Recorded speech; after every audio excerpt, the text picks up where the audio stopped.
এবং আজকে আমি এবং কুণাল ঘোষ আমরা দুজনে গিয়ে ওনার যে গেটে দাঁড়িয়ে আছে যারা তাদের বললাম আমরা 5 মিনিটের জন্য কথা বলতে চাই ওনার সঙ্গে। কথা বলে আমাদের বক্তব্যটা আমরা ওনাকে বলবো, কোনো ঝগড়া করতে আসেনি বা কিছু করতে আসেনি। এসব বলা সত্ত্বেও আজকে ওনাকে বারবার খবর পাঠানো সত্ত্বেও উনি একই কথা বলে গেলেন, আজকে দেখা করার সময় নেই, আজকে দেখা করার সময় নেই। এই যে মানে মানে অসম্ভব একটা অসম্মান করা। আমরা এখানকার সিনিয়র এমএলএ, দীর্ঘদিন এখানে আমি আছি বিধানসভায়, অনেক আমি মানে স্পিকারকে দেখেছি, আমি অন্তত 3-4 জন স্পিকারকে তো দেখেইছি বিধানসভায়, কিন্তু তাদের কাউকে এই ধরনের বিহেভিয়ার কথা দেখেনি যে আমরা বাইরে বসে আছি, উনি আমাদের সঙ্গে দেখা করলেন না। আমরা বারবার অনুরোধ করলাম, কুণাল তো অসম্ভব ওদের রিকোয়েস্ট করলো বারবার করে, এসব সত্ত্বেও কিন্তু উনি দেখা করলেন না। এবং লাস্টে যেভাবে ছুটে পালালেন এটা দেখে আমাদের তো অবাক লাগলো যে স্পিকারের এত কিসের সমস্যা। আমি তো বিরোধী দলের সিনিয়র মোস্ট মেম্বার এবং আমি পার্টির থেকে অ্যানাউন্স করে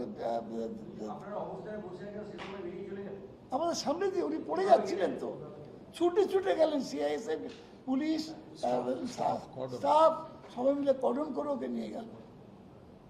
আমরা একটু মুভমেন্টও করে চুপ করে বসেছিলাম না, একবার দাঁড়িয়ে হেসে বা একটা শুভেচ্ছা জানিয়ে যাওয়া এইটুকু সৌজন্য দেখালেন না। হ্যাঁ অবশ্যই, কোনোদিন না, চিরকাল স্পিকারের ঘর ছিল বিরোধীদের জায়গা অ্যাকচুয়ালি, কারণ বিরোধীরা বারবার তার কাছেই যেত বিভিন্ন অসুবিধা পড়লে বা বিধানসভার চাপ পরিচালনা নিয়ে কোনো ভালো বক্তব্য থাকলে বিরোধীরা চিরকালই স্পিকারের ঘরে যেত। সেই স্পিকারের কাছ থেকে আজকে যা বিহেভিয়ার পেলাম, আমার এই অতীত দিনের সব অভিজ্ঞতাকে আমি বলছি ধুয়ে মুছে চলে গেল। এইরকম অসৌজন্য আমি কখনো দেখিনি। এখানে শুধু দল নয়, এখানে শুধু দল নয়, একজন first timer MLA 7 times MLA কে অপমান, 10 টাইমস এমএলএ কে অপমান করেছেন। এটা কিন্তু শুধু দল হিসেবে দেখবেন, আমরা তো 100 বার তৃণমূল কংগ্রেসের কথা বলছি, কিন্তু একজন তিনি স্পিকার, রেসপেক্টেড স্পিকার, এটা নিয়ে কোনো কথা নেই, কিন্তু ফার্স্ট টাইম এমএলএ, তার মানে জিনিসটা হচ্ছে একজন ফার্স্ট টাইমার এমএলএ বিজেপির, তিনি হাউসের সিনিয়র মোস্ট 10 টাইমস এমএলএ কে তিনি অপমান করলেন। বিরোধী দলনেতা পার্টি নির্বাচন করে ঘোষণা করে দিয়েছে, উনি আমাদের পরিষদীয় দলনেতাও বটে।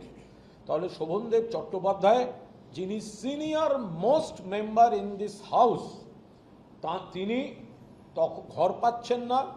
বিরোধী দলনেতার স্বীকৃতির চিঠিটা পর্যন্ত এখনো দেওয়া হয়নি, ঘর দেওয়া হয়নি, বিরোধী পক্ষকে ঘর দেওয়া হয়নি। আমাদের পরিষদীয় দলের মিটিং আমরা বিধানসভায় ডাকতে পারছি না।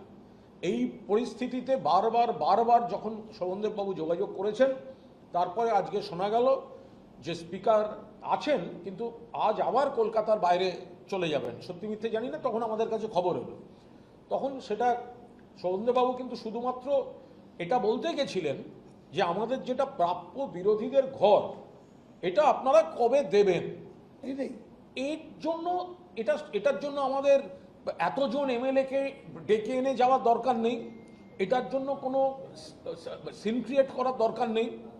একজন বর্ষিয়ানতম বিধায়ক এবং তিনি বিরোধী দলনেতা ডেজিগনেটেড, তিনি গেছেন স্পিকারের কাছে এটা জানতে যে বিরোধী দল এবং বিরোধী দলনেতার ঘরটা আপনি কবে করে দেবেন।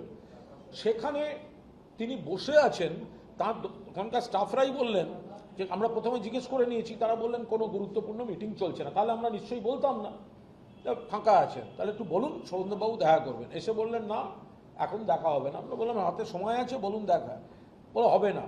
নেক্সট কোনো দিনও জানালেন না। অ্যাকচুয়ালি আজ শোভনদেব চট্টোপাধ্যায়ের মতো একজন বর্ষিয়ান বিধায়ক, তিনি 10 বারের বিধায়ক, তিনি যতক্ষণ যে 2 ঘন্টা তিনি অবস্থানে ছিলেন, তাতে প্রতিটি মিনিটে প্রতিটি সেকেন্ডে বিজেপির এই সৌজন্যের নকল মুখোশ খুলে পড়ে গেছে। কিসের সৌজন্য? যেখানে 80 বছর বয়সী একজন 10 বারের বিধায়ক, স্পিকারের সঙ্গে একটা কথা বলতে চেয়েছে, সেই স্পিকার কথা বলে না। First timer MLA 10 timer MLA কে ইনসাল্ট করেন, সেখানে কিসের সৌজন্য? কারা বলছেন সৌজন্য? কোন সৌজন্য? 1 মিনিট কথা বলতে আমরা এর আগে দেখেছি, আমি সাংবাদিকতার সময়ও দেখেছি, পরবর্তীকালে কাছ থেকে দেখেছি। এখানে অতীতে অপূর্বলাল মজুমদার স্পিকার, পরবর্তীকালে হাসিম আব্দুল হালিম স্পিকার, বিমান বন্দ্যোপাধ্যায় স্পিকার। কোনোদিন কোনো বিরোধী দলের বিধায়ক, সিনিয়র বিধায়ক দেখা করতে চেয়েছেন, ভেতরে বসে আছেন, দেখা করেননি। এটা কিন্তু আজকে শোভনদেব বাবুর এবং আমাদের বসে থাকা, এই বসে থাকাটা কিন্তু শুধুমাত্র তাদের সৌজন্যের নকল মুখোশটা খুলে দেওয়ার জন্য। ঘর আজ না হলে কাল দিতে হবে, কিন্তু এই যে একটা সৌজন্যের মোড়ক দেখাচ্ছেন না, সেই সৌজন্যের মোড়কটা আজ খুলে গেছে। একজন ফার্স্ট টাইমার এমএলএ স্পিকার হয়েছেন, হতেই পারেন। স্পিকার পদকে আমরা সম্মান করি, আমরা কোনো কলহ করতে যাইনি, আমরা ওনার দরজায় হাত পর্যন্ত দিইনি, আমরা শুধু অনুরোধ পাঠিয়েছি। এটাও বলে পাঠালাম যে 5 মিনিটের বেশি কথা বলবো না। করেননি।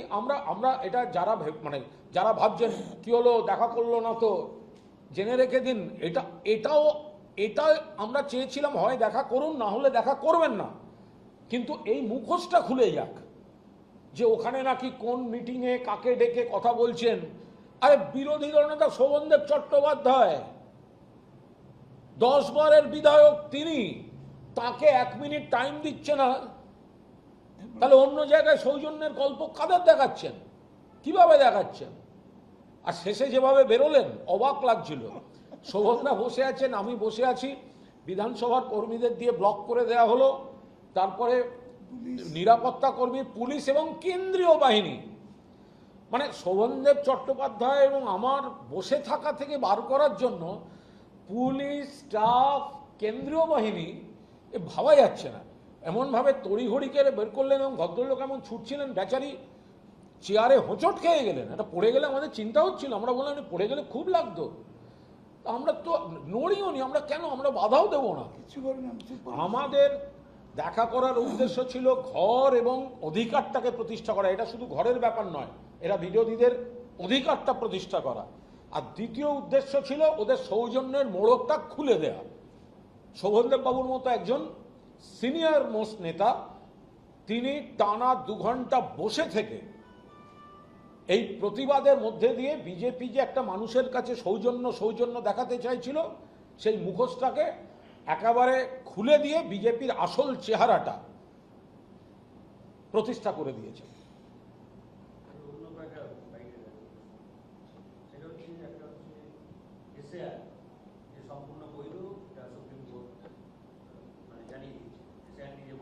আমরা তো কখনো এসআইআর কি, এসআইআর এর তো বিরোধিতা করিনি।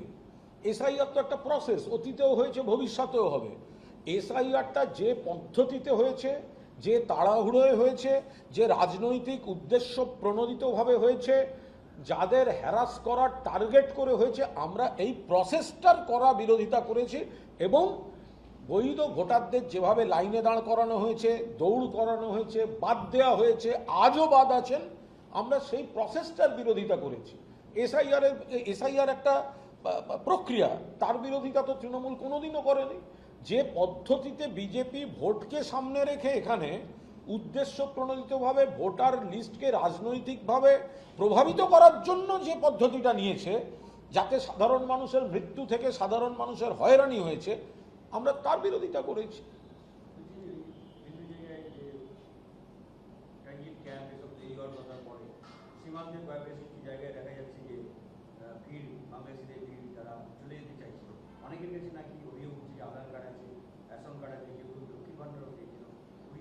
তাহলে এটা যদি কেউ এরকম থাকে, তাহলে ঢুকেছিল কি করে? বিএসএফ এর দায়িত্ব ছিল, কয়েকজন তো দাঁড়িয়ে আছেন, দেখলাম তারা কেরলে কাজ করেন।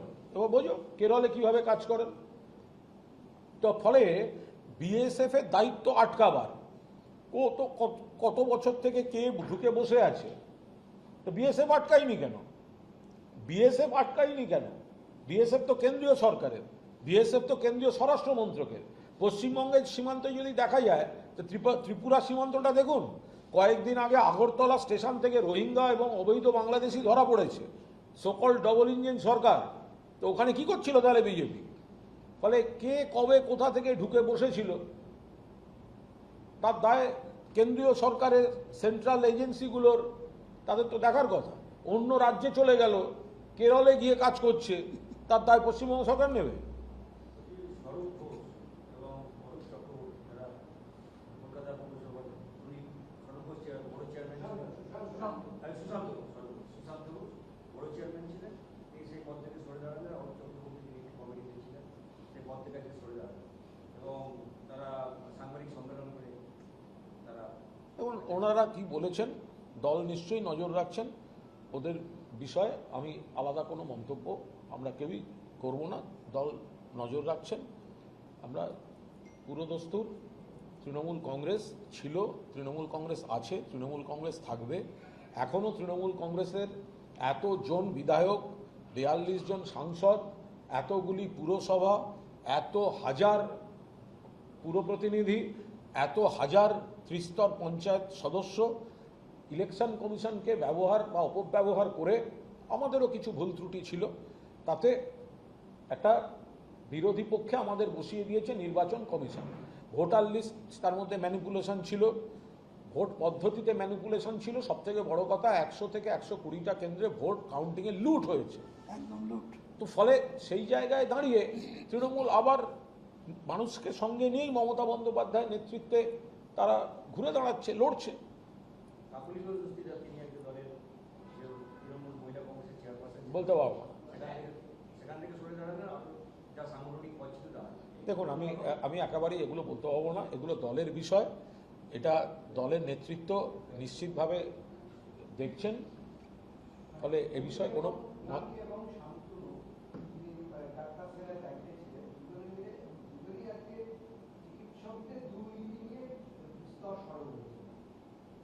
দেখুন, তাদের কে কে শান্তনু সেন, সুব্রত বক্সিকে একটি চিঠি লিখেছেন কাকুলি ঘোষ দস্তিদার, সেখানে আর্জিকর শিক্ষা দুর্নীতি এগুলো নিয়ে তার প্রতিবাদ জানিয়েছেন এবং বলেছেন যে একজন কবে সাংসদের অভব্য আচরণ মহিলাদের উপরে, এর বিরোধিতাও তিনি করছেন। আমি একটা কথা বলছি, কবেকার ঘটনার কথা এই তো বলছেন? ভাই, এটা কি ওই সেই আর্জিকর নিয়ে বলছেন? হ্যাঁ, তা আর্জিকর নিয়ে আজকে বলার কি? সেদিন কি করেছিলেন?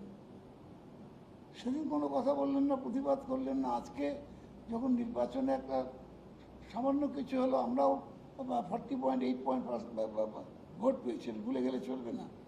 সেই সময় দাঁড়িয়ে উনি এই কথাগুলো বলছেন। এগুলো খুব মানে তার নিজের সম্পর্কের যে ধারণা মানুষের ছিল, সেই ধারণাটা আস্তে আস্তে নিচের দিকে নেমে যাচ্ছে। কাকুলি ঘোষ দস্তিদার বলছেন যে আগে প্রশাসনিক বৈঠকে কোনো কথাই বলতে দেওয়া হয়। তো সেটা আজকে বলছেন কেন? সেটাই তো শোভনদা বললেন। আজকে কেন বলার সময় তার আগে অনেকবার ছিল, অনেক সময় ছিল। আমরা মিটিংয়ে থাকতাম, তো বলতে দেওয়া হতো না বলে এটা একেবারে ঠিক কথা নয়। আমরা অনেকেই বলেছি এবং অন্যরা অনেকেও বলেছে। দেখুন, একটা কথা বলি, তৃণমূল কংগ্রেসের বিরুদ্ধে অভিমান, রাগ, সমালোচনা যদি কারুর করার কোনো জায়গা থাকে, তাহলে সেই তালিকায় প্রথম নামটা হচ্ছে কুণাল ঘোষ। আজ ভোটে হারার পর কোনো কারণে ইলেকশন কমিশনকে ধরে একটা রেজাল্ট উল্টানোর পর যখন আক্রান্ত কর্মীদের পাশে থাকার কথা, দলের হয়ে লড়াইটা দেওয়ার কথা, তখন এখন যারা হঠাৎ পুরনো ভুলগুলো আবিষ্কার করছেন, তারা এতদিন কি করছিলেন? 1 মাস আগেও তো অনেকে ভোটে লড়েছেন। দলটা ক্ষমতা এলে তো কে মন্ত্রী হবেন তার দৌড়ের জন্য কেউ মমতাদির বাড়ি, কেউ অভিষেকের বাড়ি গিয়ে বসে থাকতেন। ফালতু কথা বলে লাভ আছে? 1 মাস আগে যে দলটা ছিল ভালো, যার নমিনেশনের জন্য লাইন পড়ে গেছে, যে দলটা জিতলে মন্ত্রিত্বের লাইন পড়তো, 1 মাস হয়নি রেজাল্টের, অনেকের বিবেকে জ্বলন শুরু হল। বিরোধীরা সমালোচনা করে মানি, কিন্তু যারা 1 মাস আগে ভোটে লড়েছেন এই তৃণমূল কংগ্রেসের প্রতীক নিয়ে ভোটে লড়েছেন, আজ ঘটনাচক্রে আমরা বিরোধী দলে এসেছি। হ্যাঁ, ইলেকশন কমিশনের চূড়ান্ত চক্রান্ত আছে, বিজেপির আছে, আমাদেরও কোথায় আত্মসমালোচনার জায়গা আছে, সেটা নিশ্চয়ই দলের সিনিয়র নেতারা দেখছেন। কিন্তু 1 মাস হয়নি, আমরা ক্ষমতায় থাকলে আছি, আর ক্ষমতা চলে গেলে আমাদের সব হাঁটু কাঁপতে আরম্ভ করবে, এটা বাঞ্ছনীয় নয়। এই সময়টা যে কর্মীরা আক্রান্ত, যে কর্মীরা ঘর ছাড়া, যে কর্মীদের বিরুদ্ধে মামলা হচ্ছে,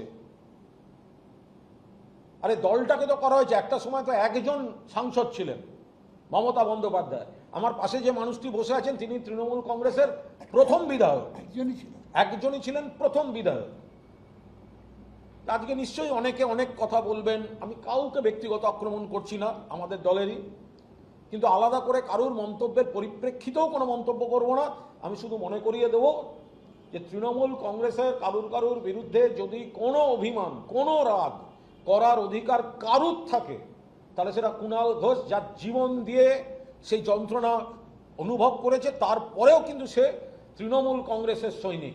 যারা ক্ষমতার সময় ছিল এমন অনেকে আছে, অন্য দলে ছিল, তা এসেছে তো তৃণমূল কংগ্রেসে। তৃণমূল তো প্রোটেকশন দিয়েছে, তৃণমূল তো প্ল্যাটফর্ম দিয়েছে। আজকে রাতারাতি সেই তৃণমূলটা, যেহেতু সংখ্যাতত্ত্বে আমরা বিরোধী বেঞ্চে, আজকে তৃণমূল কংগ্রেসটা খারাপ হয়ে গেল। দল যেভাবে চলেছে, দলের সব কাজ 100-100টা কাজ কি সমর্থন আমরাও করেছি, শোভনদা করেছেন, আমি করেছি, মমতাদি নিজে করেছেন, করেননি। কিন্তু তার মানে এই নয় যে দলটা যখন আপাত দৃষ্টিতে একটু চ্যালেঞ্জিং জায়গায় আছে, তখন হঠাৎ বিবেক জাগরণ, এতে তারা নিজেরাও হতে পারে, তাদের এখন বিপক্ষ দলের অনেকে হাততালি দেবেন, কিন্তু তারা, শোভনদা যে বললেন সেই কথাটা খুব দামি, নিজেদের সম্মানটা কেন নষ্ট করছেন? মানুষও তো দেখছেন। আজকে দলটা বিরোধী পক্ষে বলে আপনি এই কথাটা বলছেন। আজকেই যদি এই দলটা সরকারে থাকতো, তাহলে মন্ত্রী কে হবে তার লাইন পড়তো।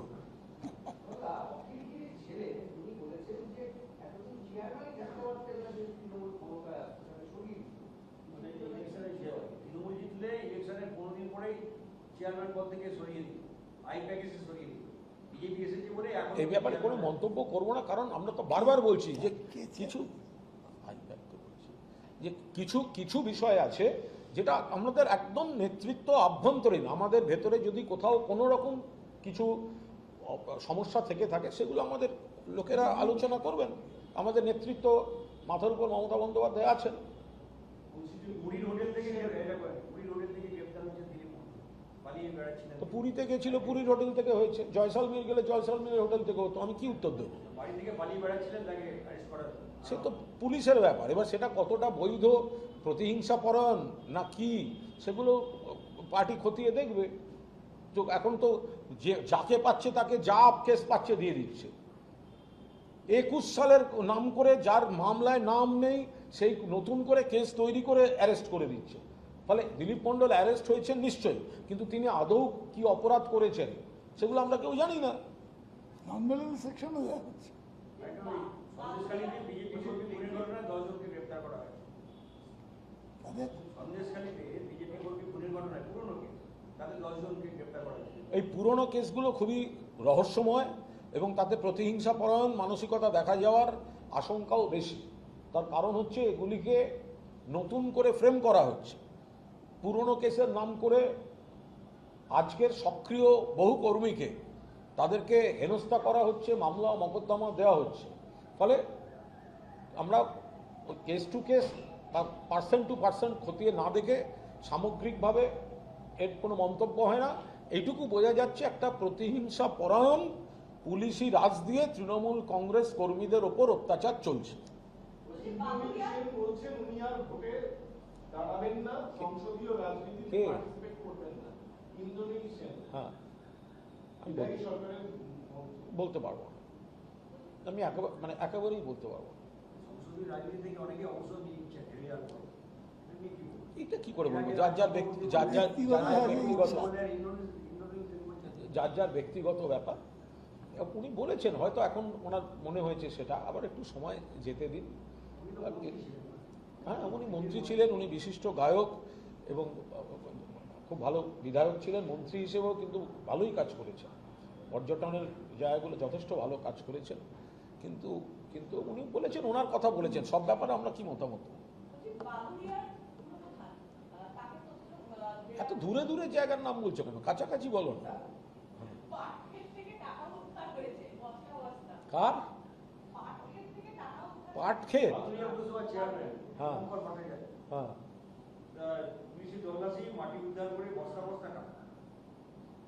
যদি কেউ অবৈধ কেউ টাকা রেখে থাকেন, আইনের মতো ব্যবস্থা নেবে। তিনি বলতে পারবেন, তার আইনজীবীরা বলতে পারবেন, আমরা কেন বলতে যাব? শ্রীরামপুর ভট্টাচার্য না না, যদি অন্যায়ভাবে হয়ে থাকে, অবৈধ কোনো বিষয় থাকে, তাহলে পুলিশ যথাযথ ব্যবস্থা নেবে, নেওয়া তো উচিত। এটা কেউ ডিফেন্ডও করতে যাবে না, জাস্টিফাই করতে যাবে না। যার ধরা পড়েছে তিনি আর তাঁর আইনজীবীরা কোর্টে উত্তর দেবেন। Thank you.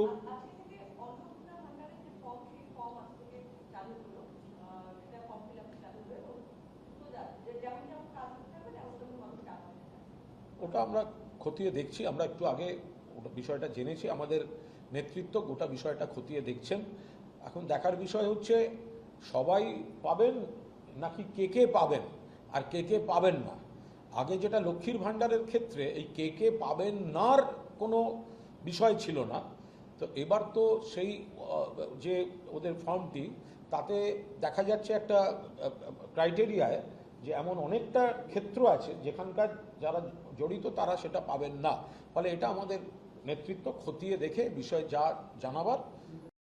Shobanda, you are serving as a MLA for last 36 years in this legislative assembly. Now we have seen that visuals that you and another MLA Kunal Ghosh is sitting in front of the speaker's chamber. Sir, what are the reasons behind this? Well, you see, we have come to meet our honorable speaker. Speaker is most honorable in the assembly, in the democratic setup. We have asked these men to allow us to meet him. And we will take only 5 minutes. Within 5 minutes.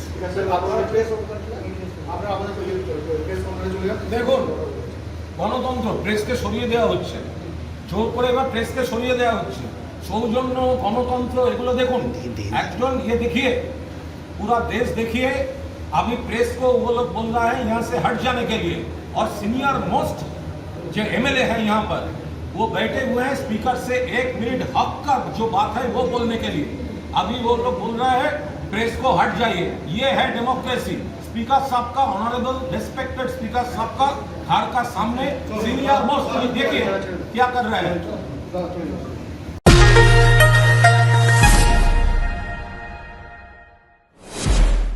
সব খবর সবার আগে, Times নাও খবর।